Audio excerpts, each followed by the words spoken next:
देखें स्टूडेंट, कल मैंने आपको जो है वो ग्लाइकोलाइसिस के बारे में पढ़ाया था और ग्लाइकोलाइसिस में हमने पढ़ा था कि ग्लाइकोलाइसिस में एक ग्लूकोज का मॉलिक्यूल जो है वो ब्रेक डाउन हो जाता है दो पायरुविक एसिड में।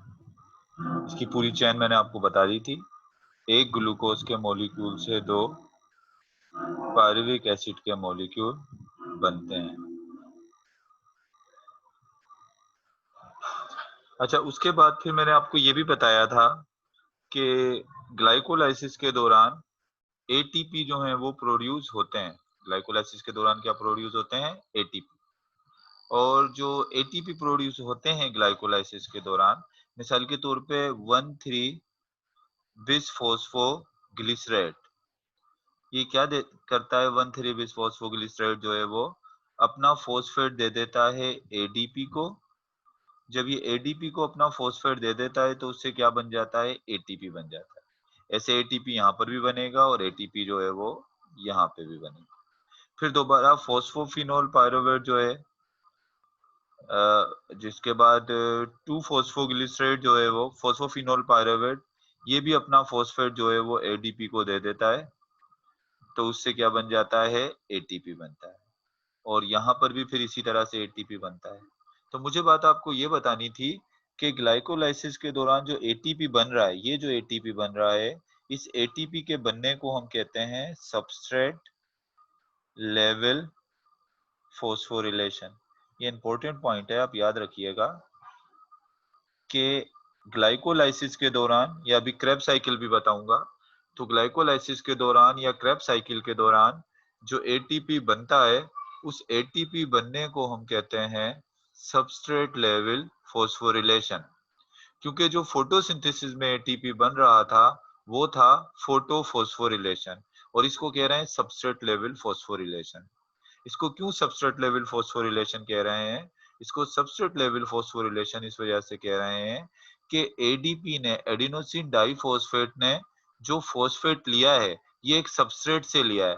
1,3 बिसफॉस्फोग्लिसरेट ये एक सबस्ट्रेट है, और इसने फॉस्फेट दिया है किसको? एडीपी को। क्या बनाने के लिए? एटीपी बनाने के लिए। तो इस फॉस्फोरिलेशन को हम क्या कहेंगे? इसको हम कहेंगे सबस्ट्रेट लेवल फॉस्फोरिलेशन। पहले जो आपने पढ़ी थी फोटोसिंथेसिस में, वो इनऑर्गेनिक फॉस्फेट डायरेक्ट अटैच हो रहा था, किसी सबस्ट्रेट से नहीं ली जा रही थी। और यहाँ पर भी फॉस्फेट जो है वो देखें, फोस्फोफिनोल पायरुवेट जो है वो फॉस्फेट किसको देगा? वो फॉस्फेट देगा एडीपी को। तो क्या बनेगा? एटीपी। मतलब सिंपल सी बात है कि यहाँ पर फॉस्फोरिलेशन जो है वो क्या कहलाएगी? सबस्ट्रेट लेवल फॉस्फोरिलेशन कहलाएगी। और क्यों सबस्ट्रेट लेवल फॉस्फोरिलेशन कहलाएगी? Because synthesis of ATP during glycolysis is known as substrate level phosphorylation because phosphate group is transferred directly to ADP from another molecule। यानी एक दूसरे मॉलिक्यूल से या एक दूसरे सबस्ट्रेट से जो है वो एटीपी जो है वो किसको ट्रांसफर हुआ है? एटीपी ट्रांसफर हुआ है, फॉस्फेट ट्रांसफर हुआ है एडीपी को। क्या बनाने के लिए? एटीपी बनाने के लिए। ये हमने बात कल जो है वो हम ग्लाइकोलाइसिस को डिस्कस कर चुके थे। अब आप देख लें कि ग्लाइकोलाइसिस के अंदर कितने एटीपी के मॉलिक्यूल बने, पायरुविक एसिड कितने बने ग्लाइकोलाइसिस के दौरान जो है वो। ग्लाइकोलाइसिस में मैं फिर लिख देता हूँ, ग्लाइकोलाइसिस में एक ग्लूकोज का मॉलिक्यूल टूट गया और इस ग्लूकोज के मॉलिक्यूल ने टूट के दो पायरुविक एसिड के मॉलिक्यूल बना लिए। दो पायरुविक एसिड, एक ये बन गया पायरुविक एसिड का मॉलिक्यूल और एक पायरुविक एसिड का मॉलिक्यूल ये बन गया। ये ग्लूकोज जो है वो 6 कार्बन कंपाउंड था, ये देखें 6 कार्बन कंपाउंड था, और ये ब्रेक डाउन हो गया 3 कार्बन कंपाउंड में। अब मैंने आपको एक बात बताई थी कि जब ग्लूकोज की एरोबिक रेस्पिरेशन में जो ग्लूकोज की कंप्लीट ऑक्सीडेशन होती है, ग्लूकोज की कंप्लीट ऑक्सीडेशन का मतलब यह है ग्लूकोज के अंदर से जितने भी, यहाँ ये मतलब समझ लें कि ग्लूकोज के अंदर जितने भी हाइड्रोजन होते हैं वो तमाम के तमाम हाइड्रोजन रिलीज हो जाएंगे। जैसे मैं ग्लूकोज का फार्मूला ये 6,6H12O6, तो इसमें जितने 12 हाइड्रोजन है 12 के 12 हाइड्रोजन इसमें से निकल जाएंगे। इसमें से 12 के 12 हाइड्रोजन का निकल जाना, इवन मोस्टली कार्बन भी निकल जाएगा, तो इसको हम क्या कहेंगे, इसके क्या कहना चाहिए, इसको कहेंगे कंप्लीट ऑक्सीडेशन ऑफ ग्लूकोज। अब कैसे होगी कंप्लीट ऑक्सीडेशन ऑफ ग्लूकोज, इसको अब आगे जो है वो, ये आधी थोड़ी तो ऑक्सीडेशन कहाँ हो गई है, ग्लाइकोलाइसिस में, लेकिन ग्लाइकोलाइसिस में ज्यादा ऑक्सीडेशन नहीं हुई है, क्योंकि ग्लाइकोलाइसिस में एक हाइड्रोजन यहाँ से निकला था, इस पायरुविक एसिड बनाने के दौरान एक हाइड्रोजन निकला था, और उसको एक्सेप्ट कर लिया था किसने, उसको एक्सेप्ट कर लिया था NaDH ने, और ऐसे यहाँ से निकला था हाइड्रोजन, उसको भी जो है वो किसने एक्सेप्ट कर लिया था, NaDH ने। तो एक रिएक्शन यहाँ पर था जिसमें क्या रिलीज हुए थे, ये हाइड्रोजन रिलीज हो गए, तो हाइड्रोजन जो है वो कहाँ रिलीज हो गए, तो हाइड्रोजन जो है यहाँ पर रिलीज हो गए। अब इसके बाद जो है वो दो तो यहाँ पर रिलीज हो गए ना, अब क्या होगा, ये पायरुविक एसिड दाखिल होगा किसमें, अब ये पायरुविक एसिड की स्टार्ट होगी कौन सी वाली साइकिल, क्रेब्स साइकिल। और आपको पता है पायरुविक एसिड के अंदर जब क्रेब्स साइकिल होगी तो पायरुविक एसिड साइटोप्लाज्म में नहीं रहेगा, पायरुविक एसिड कहाँ चला जाएगा, ये पायरुविक एसिड जाएगा किसके अंदर, माइटोकॉन्ड्रिया। माइटोकॉन्ड्रिया के मैट्रिक्स में, माइटोकॉन्ड्रिया का बीच वाला हिस्सा क्या कहलाता है, अगर आपको याद हो तो मैंने बताया था ना, इस सेंटर वाले हिस्से को क्या कहते हैं, इस हिस्से को कहते हैं मैट्रिक्स। ये आउटर मेम्ब्रेन है, ये इनर मेम्ब्रेन है, ये मैट्रिक्स कहलाता है।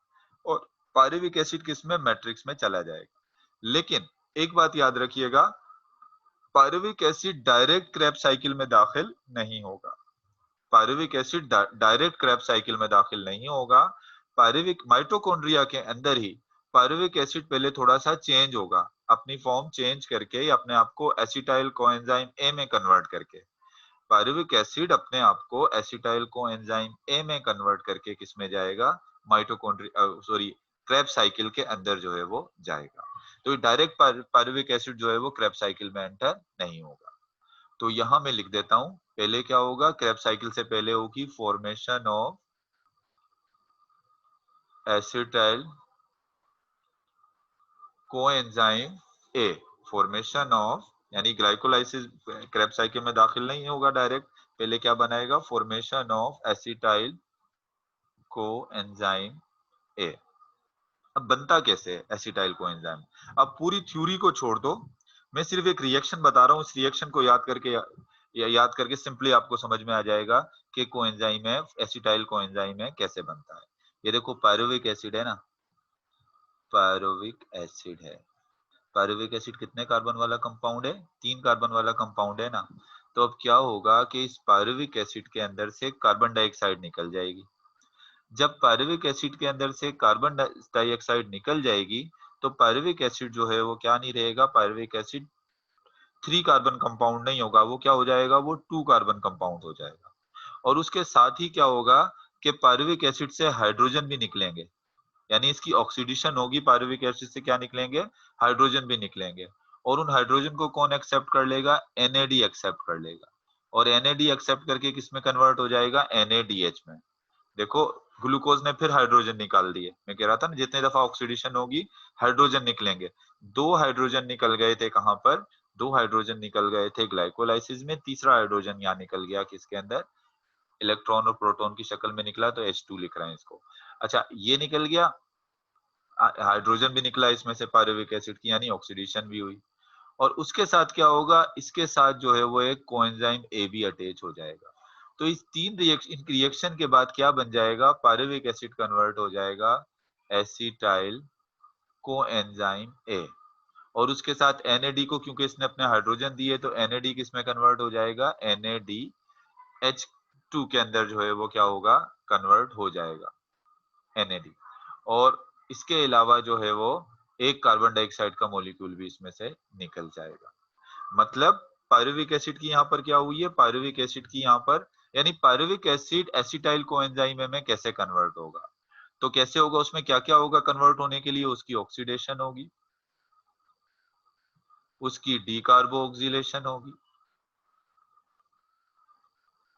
जब पायरुविक एसिड की ऑक्सीडेशन और डीकार्बोक्सिलेशन होगी तो पायरुविक एसिड एक 2 कार्बन कंपाउंड बना लेगा जिसको हम कहेंगे एसीटेट या एसिटिक एसिड।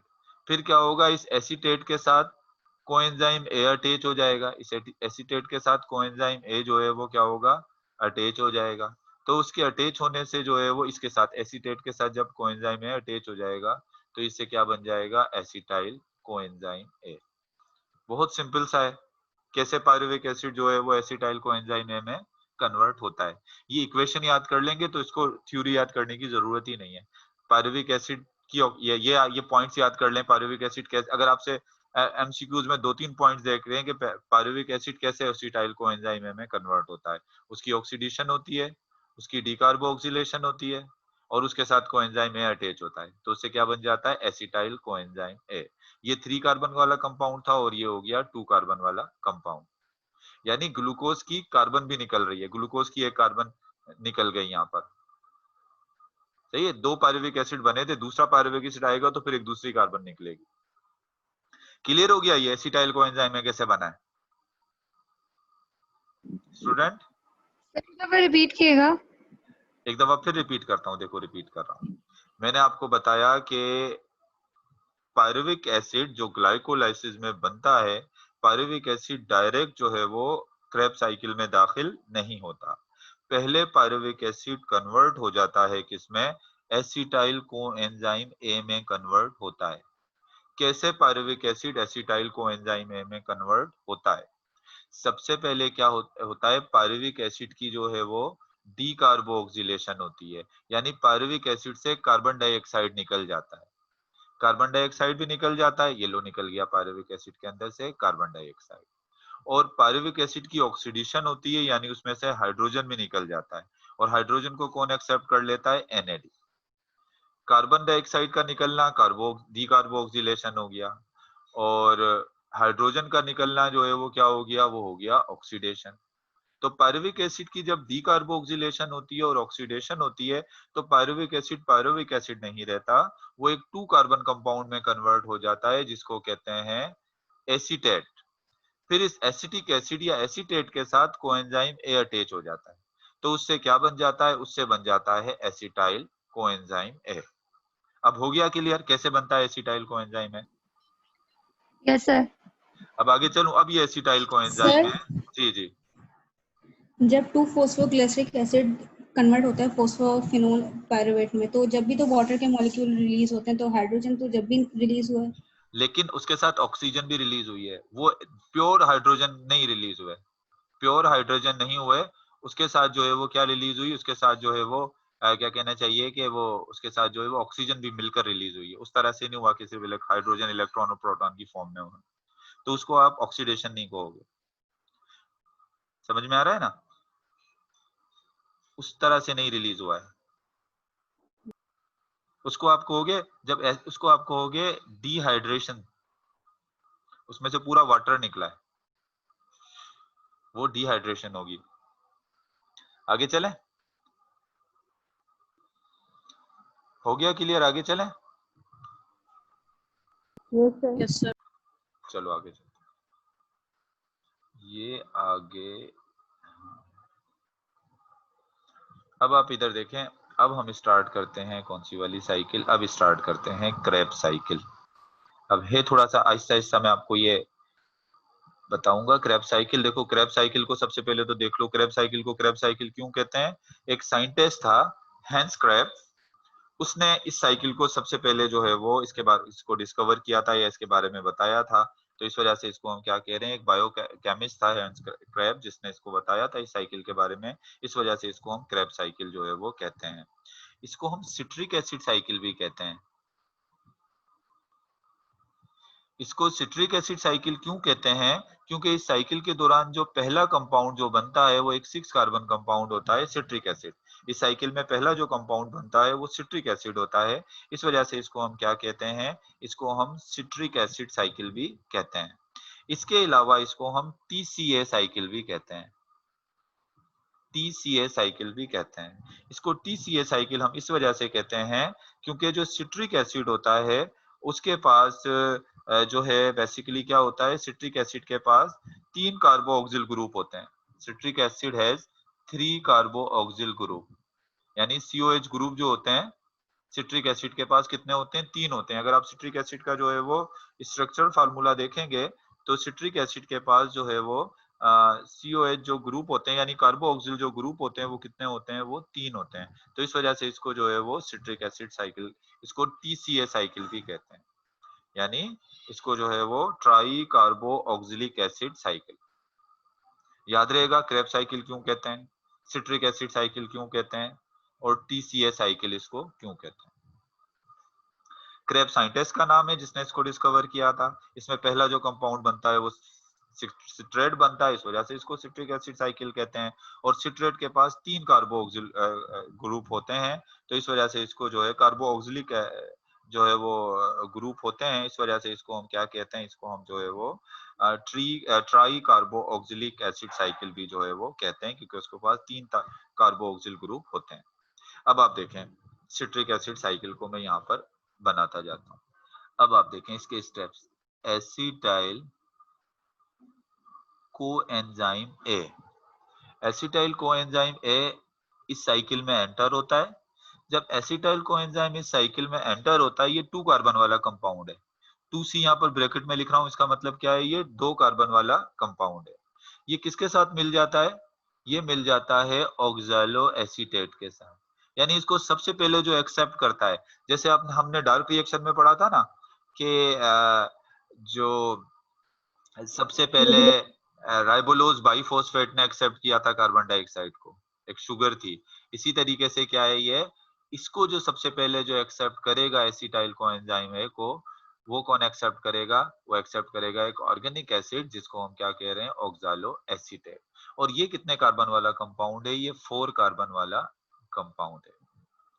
और इन दोनों के मिलने से एक 6 कार्बन कंपाउंड बनेगा जिसको हम कहेंगे सिट्रेट, जिसको हम क्या कहेंगे, सिट्रेट। और इस रिएक्शन के दौरान और क्या होगा, इस रिएक्शन के दौरान एक वाटर का मॉलिक्यूल यूज होगा, एक वाटर का मॉलिक्यूल यूज होगा। और इसी तरीके से क्या होगा, इस रिएक्शन के दौरान जो है वो ये कोएंजाइम ए का काम सिर्फ ये था कि एसीटेट को क्रेब साइकिल के अंदर दाखिल करना। और जब क्रेब साइकिल में एसीटेट दाखिल होगा तो कोएंजाइम ए रीजनरेट हो जाएगा, मतलब कोएंजाइम ए दोबारा इस साइकिल से निकल जाएगा। फिर वो नई साइकिल के लिए एक नए एसीटेट के साथ मिलकर फिर दोबारा एक नया कोएंजाइम एसिटाइल कोएंजाइम ए बनाएगा। अब मैं अगर इस साइकिल को यहाँ पर इस स्टेप को अगर मैं रिएक्शन की शक्ल, केमिकल रिएक्शन की शक्ल में लिखूं, तो मैं ऐसे लिखूंगा इसको। देखो ये एसिटाइल कोएंजाइम ए है, ये किसके साथ मिला, ऑक्सैलो एसीटेट के साथ मिला, और उसके साथ एक वाटर का मॉलिक्यूल भी मिला। इनके मिलने से क्या बना, इनके मिलने से बना सिट्रेट, एक 6 कार्बन कंपाउंड। और कोएंजाइम ए जो है वो रीजनरेट हो गया, यानी इसमें से रिलीज हो गया। पहला स्टेप बहुत सिंपल है, आ गया होगा समझ में। अब दूसरा स्टेप देखें, सिट्रेट कन्वर्ट हो जाएगा आइसोसिट्रेट में। इस दौरान फिर एक वाटर का मॉलिक्यूल यूज होगा, फिर रिलीज हो जाएगा। वो चीज आपको यहाँ पर लिखने की जरूरत नहीं है, बस सिंपल सी एक बात मैंने आपको बता दी यहाँ पर, सिट्रेट जो है वो आइसोमेराइज हो जाएगा। आइसोमेराइजेशन के बाद जो है वो सिट्रेट किस में कन्वर्ट हो जाएगा, आइसो सिट्रेट में कन्वर्ट हो जाएगा। सिट्रेट भी 6 कार्बन कंपाउंड है, और आइसोसिट्रेट भी जो है वो कितने कार्बन वाला कंपाउंड है, ये भी 6 कार्बन कंपाउंड है। सिंपल सा स्टेप है ये भी। अब इसके बाद वाला स्टेप देखो, अब इसके बाद वाले स्टेप पे थोड़ा सा गौर करिएगा। अब क्या होगा, अभी मैंने आपको बताया था कि उसमें जो है वो अभी मुकम्मल तौर पे ग्लूकोज की क्या कहना चाहिए, ऑक्सीडेशन नहीं हुई है। ग्लूकोज से मुकम्मल तौर पे हाइड्रोजन रिलीज नहीं हुआ है। अब क्या होगा, फिर ग्लूकोज की ऑक्सीडेशन होगी, फिर इसमें से हाइड्रोजन रिलीज होंगे, और जो हाइड्रोजन रिलीज होंगे आइसोसिट्रेट, अब क्योंकि अब ग्लूकोज जो है वो पहले एसिटाइल कोएंजाइम ए में कन्वर्ट हो गया था, अभी एसिटाइल कोएंजाइम ए के पास भी तो हाइड्रोजन है ना, ऑक्सैलो एसीटेट के साथ मिल गया। अब ऑक्सैलो एसीटेट के हाइड्रोजन रिलीज नहीं हो रहे होंगे, फिर ऑक्सैलो एसीटेट सिट्रेट में कन्वर्ट हो गया, सिट्रेट आइसोसिट्रेट में कन्वर्ट हो गया। लेकिन आइसोसिट्रेट में इस एसिटाइल जो कि किसी पहले ग्लूकोज था उसके हाइड्रोजन मौजूद हैं, और वही हाइड्रोजन यहाँ से क्या होंगे, रिलीज होंगे। जब हाइड्रोजन रिलीज होते हैं या रिमूव होते हैं, इस प्रोसेस को हम क्या कहते हैं, इसको हम कहते हैं ऑक्सीडेशन। और इसमें से जो हाइड्रोजन रिलीज होंगे, उन हाइड्रोजन को एक्सेप्ट कौन करेगा, NAD। NAD आएगा, आइसोसिट्रेट से ऑक्सीजन लेके चला जाएगा और खुद किस में कन्वर्ट हो जाएगा, खुद कन्वर्ट हो जाएगा NADH2 में। NADH2 में जो है वो कन्वर्ट हो जाएगा। मतलब आइसोसिट्रेट की क्या हो जाएगी, आइसोसिट्रेट की जो है वो ऑक्सीडेशन हो जाएगी। और ऑक्सीडेशन कराने वाला जो एजेंट है वो कौन है, वो है NAD, यानी यहाँ पर ऑक्सीडाइजिंग एजेंट, यानी इसमें से जो हाइड्रोजन रिलीज करवा रहा है और अपने साथ अटैच करा के लेके जा रहा है वो कौन है, वो है NAD। NAD यहाँ पर ऑक्सीडाइजिंग एजेंट है। लेकिन एक बात याद रखिएगा कि आइसोसिट्रेट से हाइड्रोजन रिलीज हो रहे हैं, तो और हाइड्रोजन रिलीज कराने में जो काम कर रहा है वो NAD कर रहा है। तो आइसोसिट्रेट जो है वो ऑक्सीडाइज हुआ क्योंकि उसमें से हाइड्रोजन निकले। ऑक्सीडाइजिंग एजेंट का काम किसने किया, NAD ने किया। लेकिन NAD खुद जो है वो रिड्यूस हो रहा है क्योंकि उसके साथ हाइड्रोजन अटैच हो रहे हैं, तो NAD ऑक्सीडाइज नहीं हो रहा है। NAD इस वक्त क्या हो रहा है, NAD इस वक्त जो है वो रिड्यूस हो रहा है। और आइसोसिट्रेट की जो है वो सिर्फ डी कार्बो ऑक्सीडेशन नहीं होगी, आइसोसिट्रेट से कार्बन डाइऑक्साइड भी निकलेगा। जब आइसोसिट्रेट की से हाइड्रोजन निकल जाएंगे और कार्बन डाइऑक्साइड भी निकलेगा, तो इन दो रिएक्शन के बाद आइसोसिट्रेट जो है वो कन्वर्ट हो जाएगा अल्फा कीटो ग्लूट्रेट में। किसमें कन्वर्ट हो जाएगा, ये कन्वर्ट हो जाएगा अल्फा कीटो ग्लूट्रेट में। अब देखो मैं यहाँ पर इसकी इक्वेशन लिख देता हूँ आपको समझाने के लिए इस स्टेप की। ये देखो इक्वेशन सिंपल सी लिख देता हूँ। देखो ये तो हो गया आइसोसिट्रेट, आइसोसिट्रेट से क्या हुआ, NAD ने आइसोसिट्रेट से जो है वो हाइड्रोजन रिलीज करवा दिए और इसका मतलब आइसोसिट्रेट को इसने क्या करा दिया, ऑक्सीडाइज करा दिया। जब इसने इससे हाइड्रोजन निकलवा दिए तो NAD खुद किस में कन्वर्ट हो गया, NAD कन्वर्ट हो गया H2 भी लिख सकते हो, ऐसे भी लिख सकते हो, H प्लस और H ऐसे भी लिख सकते हो, या आप इसको H2 लिख लें, बल्कि सिंपल ये होगा इसको NADH2 लिख लें, ये हो।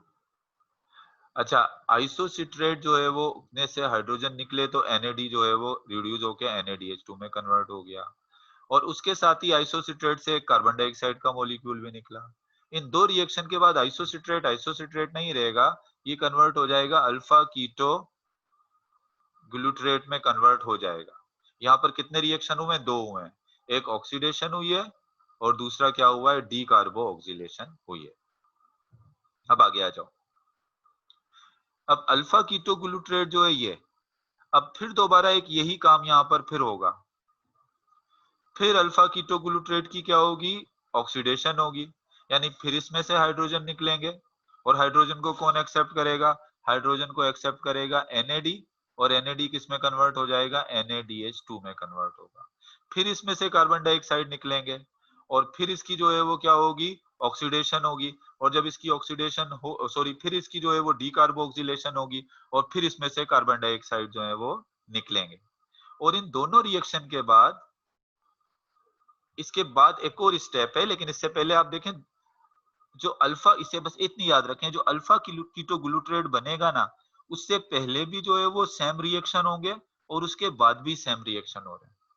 अल्फा कीटो ग्लूट्रेट से पहले भी ऑक्सीडेशन और डी कार्बोक्सिलेशन हो रही है और अल्फा कीटो ग्लूट्रेट के बाद भी जो है वो क्या हो रही है, ऑक्सीडेशन और डी कार्बोक्सिलेशन हो रही है।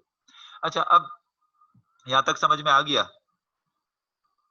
थोड़ा कंसंट्रेट करना पड़ेगा, मुझे पता है आप लोगों के लिए थोड़ा सा प्रॉब्लम होता है कि कंसंट्रेट करना, कि एक स्टेप के बाद फौरन दूसरा स्टेप आ रहा होता है, समझना थोड़ा मुश्किल होता है, लेकिन कंसंट्रेट करें थोड़ा।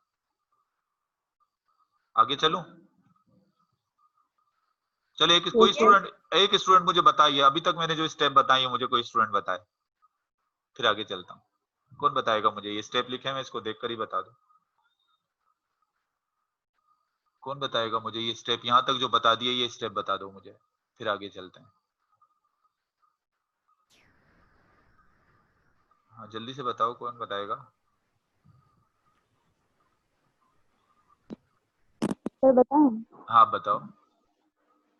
सर एसिटाइल को इंजाइम आएगा, उसमें से वाटर ऐड होगा, यूज होगा उसमें वाटर, और वो इसके साथ ऑक्सीलेट एसिटेट के साथ मिलेगा और फिर वो सिट्रेट में कन्वर्ट होगा, सिट्रेट होगा 6 कार्बन कंटेनिंग। उसके बाद वो आइसोसिट्रेट में कन्वर्ट होगा। सही। और उसके बाद ऑक्सीडेशन होगी, हाइड्रोजन रिमूव होगा, हाइड्रोजन और उसका जो ऑक्सीडाइजिंग एजेंट जो होगा वो NAD होगा, वो NAD H को एक्सेप्ट करेगा, NADH में कन्वर्ट हो जाएगा और डीकार्बोक्सिलेशन भी होगी और फिर ये आइसोसेटेट कन्वर्ट हो जाएगा अल्फा कीटो न्यूक्लियेट में। उसके बाद दोबारा ऑक्सीडेशन होगी, वही दोबारा ऑक्सीडाइजिंग एजेंट NAD होगा, उसके बाद डीकार्बोक्सिलेशन होगी। और लेकिन उसके बाद ये नहीं बताया मैंने किस में कन्वर्ट होगा। अब एक बात मेरी सुनो, इसके बाद क्या होगा कि जो भी कंपाउंड बनेगा उस कंपाउंड के साथ कोएंजाइम ए भी आकर अटैच हो जाएगा। जब कोएंजाइम ए भी उस कंपाउंड के साथ आकर अटैच हो जाएगा तो बन जाएगा सक्सिनिल कोएंजाइम ए, यानी इन रिएक्शन के बाद कोएंजाइम ए भी आकर अटैच होगा तो उससे क्या बन जाएगा, उससे बन जाएगा सक्सिनिल कोएंजाइम ए। फिर क्या होगा, जब ये सक्सिनिल कोएंजाइम ए आकर अटैच हुआ है ना, अब ये थोड़ा सा समझना, यहाँ पर थोड़ी सी एक स्टोरी है पूरी की पूरी, ये समझना। सक्सिनाइल कोएंजाइम ए, पहले कोएंजाइम ए यहाँ पर था ना, अब यहाँ पर दोबारा कोएंजाइम ए आकर अटैच हुआ है। इससे जो प्रोडक्ट बनी थी सक्सिनाइल, उसके साथ कोएंजाइम ए भी अटैच हो गया तो इससे बन गया सक्सिनिल कोएंजाइम ए। लेकिन कोएंजाइम ए थोड़ी सी देर के लिए आकर अटैच होता है और उसके थोड़ी देर के बाद कोएंजाइम ए वापस रिलीज हो जाता है। अब ये बात आपको समझने की जरूरत नहीं है कि क्यों आया था, बस वो आया था, आकर जो है वो दोबारा क्या हो गया, चला गया। बस थोड़ी देर के लिए इसके साथ आया, आकर अटैच होके चला गया। लेकिन चला तो गया, लेकिन जिस जगह पर कोएंजाइम ए आकर अटैच हुआ था उस जगह पर फिर क्या अटैच हो जाता है, फॉस्फेट। उस जगह पर क्या अटैच हो जाता है, एक इनऑर्गेनिक फॉस्फेट आकर अटैच हो जाता है। उस जगह पर एक इनऑर्गेनिक फॉस्फेट अटैच हो जाता है। फिर क्या होता है, ये जो इनऑर्गेनिक फॉस्फेट है, ये इनऑर्गेनिक फॉस्फेट जो है वो थोड़ी एनर्जी रिलीज करने के लिए, ये इनऑर्गेनिक फॉस्फेट जब रिमूव होता है तो ये इनऑर्गेनिक फॉस्फेट जो है वो किसके साथ, एक होता है ग्वानिन डाइफॉस्फेट। ग्वानिन डाइफॉस्फेट के साथ ये इनऑर्गेनिक फॉस्फेट जाकर अटैच हो जाता है, यहाँ से रिलीज हो जाता है। और ग्वानिन डाइफॉस्फेट के साथ ये इनऑर्गेनिक फॉस्फेट अटैच हो जाता है तो उसके अटैच होने से बन जाता है ग्वानिन ट्राइफॉस्फेट। अब याद रखिएगा कि जो मोनोन्यूक्लियोटाइड आपने सेकंड ईयर में पढ़ा था, कुछ होते हैं मोनोन्यूक्लियोटाइड। एटीपी किसकी एग्जांपल है, मोनोन्यूक्लियोटाइड की एग्जांपल है। फिर एक और होता है ग्वानिन ट्राइफॉस्फेट या ग्वानिन डाइफॉस्फेट, ये भी किसकी एग्जांपल है, ये भी जो है वो मोनोन्यूक्लियोटाइड की एग्जांपल है। अभी मैंने सबसे पहले आपको क्या बताया, इस रिएक्शन के बाद सक्सिनाइल जो प्रोडक्ट है उसके साथ कोएंजाइम ए अटैच होगा, कोएंजाइम ए अटैच होने के बाद वहां से दोबारा रिलीज हो जाएगा और उस जगह पर फॉस्फेट आकर अटैच हो जाएगी, लेकिन फॉस्फेट भी फिर निकल जाएगी और फॉस्फेट को कौन एक्सेप्ट कर लेगा, ग्वानिन डाइफॉस्फेट फॉस्फेट को जो है वो क्या कहना है एक्सेप्ट करेगा, उसको ट्रांसफर हो जाएगी और ग्वानिन डाइफॉस्फेट को जब एक फॉस्फेट मिलेगी तो ग्वानिन डाइफॉस्फेट कन्वर्ट हो जाएगा ग्वानिन ट्राइफॉस्फेट में। फिर ग्वानिन ट्राइफॉस्फेट अपनी फॉस्फेट जो है वो किसको दे देगा, ग्वानिन ट्राइफॉस्फेट अपनी फॉस्फेट दे देगा एडीपी को, एडिनोसिन डाइफॉस्फेट को, और एडिनोसिन डाइफॉस्फेट किस में कन्वर्ट हो जाएगा, एटीपी में। और ग्वानिन डाइफॉस्फेट ट्राइफॉस्फेट दोबारा किस में कन्वर्ट हो जाएगा, ग्वानिन डाइफॉस्फेट में। तो मतलब इस रिएक्शन के दौरान भी एक एटीपी बनेगा, इस रिएक्शन के दौरान भी एटीपी बनेगा और इस एटीपी बनने को हम कहेंगे सबस्ट्रेट लेवल फॉस्फोरिलेशन, क्योंकि यहाँ पर भी एटीपी बनने के लिए जो फॉस्फेट आया है वो ग्वानिन ट्राइफॉस्फेट से आया है और ग्वानिन ट्राइफॉस्फेट एक सबस्ट्रेट था जिसने एडीपी को फॉस्फेट जो है वो दिया है, तो यहाँ फिर एक फॉस्फेट बनता है। अगर आप देखो इधर आपकी जो बुक है, आपकी बुक के अंदर पेज नंबर 264 पर जो क्रेब्स साइकिल दी हुई है, आपकी बुक के अंदर तो स्ट्रक्चरल फार्मूले दिए हुए हैं, आपने स्ट्रक्चरल फार्मूला याद नहीं करना। यहाँ पर जो है वो पेज नंबर जो है 264 पर अगर आप देखें 6 नंबर वाला जो 5 नंबर वाला जो स्टेप है उसमें ये पूरा बताया गया है किस तरीके से कोएंजाइम ए आकर अटैच हो रहा है, फिर कोएंजाइम ए वहां से रिलीज हो जाता है और उसकी जगह फॉस्फेट अटैच हुआ, फॉस्फेट जो है वो ग्वानिन डाइफॉस्फेट को मिला तो ग्वानिन डाइफॉस्फेट कन्वर्ट हो गया ग्वानिन ट्राइफॉस्फेट में, ग्वानिन ट्राइफॉस्फेट ने फिर फॉस्फेट एटीपी को दे एडीपी को दिया, एडीपी एटीपी में कन्वर्ट हो गया और ग्वानिन डाइफॉस्फेट दोबारा ट्राइफॉस्फेट दोबारा ग्वानिन डाइफॉस्फेट में चेंज हो गया। अब यहाँ पर एटीपी बन रहा है मगर इनडायरेक्ट बन रहा है, तो यहाँ पर भी एक फॉस्फेट बनेगा और उसके बाद क्या होगा, इस रिएक्शन के बाद सक्सिनाइल कोएंजाइम ए जो है उसके साथ एक वाटर का मॉलिक्यूल फिर ऐड होगा और यहाँ पर क्या बन जाएगा, यहाँ पर होगा सक्सीनेट। अब आप एक बात याद रखिएगा, सिर्फ ग्लाइकोलाइसिस के एक रिएक्शन में वाटर का मॉलिक्यूल रिलीज हुआ है, बाकी हर रिएक्शन में वाटर का मॉलिक्यूल क्या होगा, हर रिएक्शन के अंदर वाटर का मॉलिक्यूल रिलीज नहीं होगा, वाटर का मॉलिक्यूल क्या होगा, ऐड होगा। फिर यहाँ पर वाटर का मॉलिक्यूल सक्सीनाइल के साथ ऐड हुआ तो क्या बन गया, सक्सीनेट। अब इसके बाद वाले स्टेप बिल्कुल सिंपल है। सक्सीनेट की अब सिर्फ डीकार्बोक्सिलेशन नहीं होगी, कार्बन डाइऑक्साइड के तमाम कार्बन निकल जाएंगे ना। एसिटाइल कोएंजाइम में कार्बन टू कार्बन कंपाउंड था ना, और उसके जो 2 कार्बन थे वो कार्बन डाइऑक्साइड वाले आए थे, तो एक कार्बन जो है इस वाली कार्बन डाइऑक्साइड की फॉर्म में रिलीज हो गया, और एक कार्बन जो है वो इस वाली कार्बन डाइऑक्साइड की फॉर्म में जो है वो यहाँ से रिलीज हो गया। अब बाकी जो बचे कितने कार्बन वाला कंपाउंड बन गया, 4 कार्बन वाला कंपाउंड बच गया। 6 कार्बन कंपाउंड में से 2 कार्बन जो है वो निकल गए, 4 कार्बन वाला कंपाउंड। सक्सीनेट भी 4 कार्बन वाला कंपाउंड है। अब मजीद इसकी डीकार्बोक्सिलेशन नहीं होगी, अब सिर्फ जो है वो क्या होगी, अब सिर्फ ऑक्सीडेशन होगी। अब सक्सीनेट जो है वो इसकी फिर ऑक्सीडेशन होगी, यानी इसमें से फिर हाइड्रोजन निकलेंगे, क्योंकि अभी सारे के सारे हाइड्रोजन नहीं निकले हैं। एसिटाइल कोएंजाइम को अपने सारे हाइड्रोजन निकालने हैं। अब जब हाइड्रोजन यहाँ से निकलेगा तो इस जगह पर हाइड्रोजन को NAD एक्सेप्ट नहीं करेगा। यहाँ पर जो ऑक्सीडाइजिंग एजेंट होगा वो क्या होगा, वो होगा FADH2। जब सक्सीनेट की ऑक्सीडेशन होगी और यहाँ पर ऑक्सीडाइजिंग एजेंट है FAD, और उसकी रिएक्शन के बाद सक्सीनेट किस में कन्वर्ट हो जाएगा, फ्यूमेरेट में कन्वर्ट हो जाएगा। स्टूडेंट आप याद रखिएगा, इसलिए आपको याद रहेगा F for fumarate, F for FAD। यानी सक्सीनेट को जब फ्यूमेरेट में कन्वर्ट किया जा रहा है तो यहाँ पर ऑक्सीडाइजिंग एजेंट जो है वो NAD नहीं है, यहाँ पर ऑक्सीडाइजिंग एजेंट जो है वो FAD है। बाकी जितनी भी जगह पर देखोगे हर जगह पर ऑक्सीडाइजिंग एजेंट जो है वो NAD है, लेकिन इस स्टेप में जो है वो ऑक्सीडाइजिंग एजेंट क्या है, FAD है। तो फ्यूमेरेट से याद रखिएगा, F for fumarate, F for FAD। उसके बाद फिर क्या होगा, उसके बाद बड़ा एक सिंपल सा स्टेप है। अब इसके साथ फिर एक और वाटर, फ्यूमेरेट के साथ एक वाटर का मॉलिक्यूल ऐड होगा, और फ्यूमेरेट को वाटर का मॉलिक्यूल ऐड होगा तो फ्यूमेरेट कन्वर्ट हो जाएगा मेलेट में। फ्यूमेरेट किस में कन्वर्ट हो जाएगा, मेलेट में। और आखिर में क्या होगा, मेलेट की फिर ऑक्सीडेशन होगी, यानी मेलेट में से फिर जो है वो हाइड्रोजन निकलेंगे, और यहाँ फिर हाइड्रोजन को कौन एक्सेप्ट करेगा, NAD। NAD हाइड्रोजन को एक्सेप्ट करके किस में कन्वर्ट हो जाएगा, NADH2 में। यानी फिर ऑक्सीडाइजिंग एजेंट यहाँ पर NAD आ गया, और इस ऑक्सीडेशन के बाद मेलेट कन्वर्ट हो जाएगा दोबारा ऑक्सैलो एसीटेट में। साइकिल का मतलब यही तो होता है, जहां से स्टार्ट हुई वहीं पर खत्म हो गई। ऑक्सैलो एसीटेट से स्टार्ट हुई थी और ऑक्सैलो एसीटेट पे दोबारा क्या हो गई, खत्म हो गई। ऐसे ही तो साइकिल चलती है ना, देखें पूरी साइकिल इस तरह से ये मूव कर रही है। दोबारा एक दफा इस साइकिल को रिपीट करता हूँ, चलो मैं इस साइकिल को रिपीट करता हूँ। इसमें से कोई क्वेश्चन करना हो तो करो, एक दफा फिर बता रहा हूँ, लेकिन अगर कोई क्वेश्चन सब इजी करके इस साइकिल को थोड़ा समझाता हूँ आपको, ताकि आप इसको स्टेप याद करना आपको इजी हो जाए। चले नहीं है फिर मैं इसको दोबारा लिख रहा हूँ। चलो मैं यहाँ से स्टार्ट करता हूँ जी। तो इसमें कार्बन के नंबर भी इसमें ही होंगे, कार्बन के नंबर जो स्टार्टिंग में इसके पास जो नंबर के कार्बन थे, हाँ तो हाँ जी जी, तो आखिर में इसके पास यही है 4।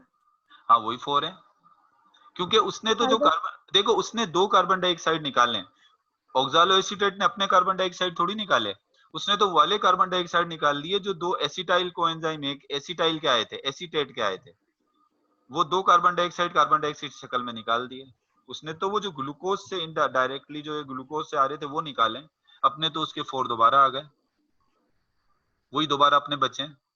समझ आ रही है मेरी बात? अच्छा अब इधर देखो, ऐसे हम इस साइकिल को आसान कर लेते हैं। सबसे पहले तो है यहाँ सक्सीनेट, सक्सीनेट लिख रहा हूं, सक्सीनेट, और सक्सीनेट उसके बाद है यहाँ पर कीटो अल्फा, अल्फा को मैं ऐसे बना रहा हूँ बस आप समझ जाएंगे, अल्फा है, अल्फा कीटो ग्लूट्रेट, ये हो गया अल्फा कीटो ग्लूट्रेट है, और मैलेट है, एक होता है ये मैलेट यहाँ पर आ जाता है। इसको कैसे याद करना है, समोसा काटा, ऐसे कर लें, याद हो जाएगा। अच्छा चलो, एक कैसे इसके स्टेप्स मैं बता रहा हूँ कि पहले अलग-अलग लिख देता हूँ, फिर इसको मिलाकर ऐसे याद करेंगे। सक्सिनेट हो गया, मैलेट हो गया, और यहाँ पर ऑक्सालो एसीटेट हो गया। हो गया ये, इतने हो गया ये सब बता था ना कहाँ कहाँ बन रहे हैं ये। अब ना ऐसे इसको याद कर लो, सक्सिनेट हो गया, मैलेट हो गया, ऑक्सलेट हो गया, कीटो ग्लूट्रेट हो गया। अब इसको ऐसे याद रखो, समोसा याद है, समोसा, स मो, एम ओ मो, समो, इसके बाद ए लगा लो, समोसा, कीटो हो ग्लूट्रेट जाएगा सर। काटा, समोसा काटा। ये तो आप ये याद रखो, समोसा काटा। अब ये एक समोसा काटने का स्टेप तो याद रख लो, उसके बाद फिर मुख्तलिफ चीजें इसमें ऐड कर देंगे। पहले इसको बस याद रखो, ये जो मेन चीजें ये बन रही है ना, इस वजह से बता रहा हूँ। समोसा, सक्सीनेट, समोसा, ओ भी इसमें आ रहा है, काटा के आ रहा है, सक्सीनेट, मैलेट, ऑक्सालो एसीटेट, ग्लूट्रेट, इससे आपको याद रहेगा। अब बीच में कुछ चीजें ऐड कर लेते हैं। अब ऑक्सालो एसीटेट के साथ ऐड कर देते हैं सिट्रेट, यहाँ पर सिट्रेट के साथ एक आइसोसिट्रेट ऐड कर देते हैं। अल्फा कीटोग्लूट्रेट के साथ यहाँ सक्सिनाइल कोएंजाइम ऐड कर लेते हैं, और सक्सीनेट के साथ यहाँ पर जो है वो सक्सीनेट जो है वो किसके अंदर कन्वर्ट हो गया था, सक्सीनेट कन्वर्ट हो गया था फ्यूमेरेट में। फ्यूमेरेट बस इसके साथ ऐड कर देते हैं। अब हम ये देख लेते हैं ये सब चीजें बन कैसे रही थी। एसिटाइल कोएंजाइम ए जब ऑक्सालो एसीटेट के साथ मिला तो उससे क्या बन गया, उससे बन गया सिट्रेट। फिर सिट्रेट तब्दील हो गया किसके अंदर, आइसोसिट्रेट में। आइसोसिट्रेट जो है वो फिर किस में कन्वर्ट हो गया, अल्फा कीटो ग्लूट्रेट में। कीटो ग्लूट्रेट का मतलब, कीटो का मतलब मैंने आपको बताया था, ऐसे याद रखें, काटा। जब आप किसी चीज को काटते हो तो काटने के दौरान जो है वो क्या होता है कि वो एनर्जी थोड़ी लगती है, तो आप समझ लें कि इस दौरान जो है वो क्या हुआ है, ऑक्सीडेशन हुई है, क्या रिलीज हुए हैं, हाइड्रोजन रिलीज हुए हैं, और उन हाइड्रोजन को किसने एक्सेप्ट कर लिया, एनएडी ने। तो एनएडी कन्वर्ट हो गया एनएडीएच2 में। और जब किसी चीज को आप काटते हो तो उसके दौरान कोई वेस्ट प्रोडक्ट भी निकलती है काटने से, तो उस दौरान क्या निकल गई, कार्बन डाइऑक्साइड निकल गई। और कीटोग्लूट्रेट का मतलब काटना है तो काटने से पहले भी एनर्जी रिलीज हुई और वेस्ट प्रोडक्ट बनी, और काटने के बाद भी जो है वो क्या हुई, एनर्जी रिलीज हुई, एनएडी बना, क्योंकि आगे एटीपी बनाएगा तो एनर्जी रिलीज हो रही है, और उसके साथ वेस्ट प्रोडक्ट भी बनी, क्या बनी, कार्बन डाइऑक्साइड बन गया। तो दोनों तरफ देखो, काटने से पहले यानी कीटोग्लूट्रेट जो है वो काटने से पहले भी वो रिएक्शन हुआ, काटने के बाद भी वही रिएक्शन हुआ। सक्सीनेट, सक्सीनेट सक्सेस से याद रखोगे, सक्सेस होती है ना, लेकिन अभी यहाँ पर सक्सेस पूरी नहीं हुई है। सक्सीनेट की सक्सेस से पहले जो है वो सक्सीनाइल कोएंजाइम ए बनता है, और उस सक्सेस से पहले जो है वो इसको एक बड़ा कॉम्प्लिकेट, सक्सीनेट को अपनी सक्सेस से पहले एक बड़े कॉम्प्लिकेटेड रिएक्शन से गुजरना पड़ता है कि इसके साथ कोएंजाइम, क्योंकि सक्सेस से पहले तो बहुत मेहनत करनी पड़ती है ना, तो इससे पहले वाला स्टेप याद रखिएगा, बड़ा मेहनत वाला स्टेप है कि कोएंजाइम ए इसके साथ अटैच हुआ, फिर रिलीज हो गया, फिर उस दौरान फॉस्फेट आकर अटैच हुआ, इसने फॉस्फेट निकाल दिया, फॉस्फेट को गुआनिन डाइफॉस्फेट ने लेके किसमें कन्वर्ट कर दिया, गुआनिन ट्राइफॉस्फेट बन गया। गुआनिन ट्राइफॉस्फेट ने अपना फॉस्फेट जो है वो एडीपी को दे दिया, एडीपी को कन्वर्ट कर दिया फिर एटीपी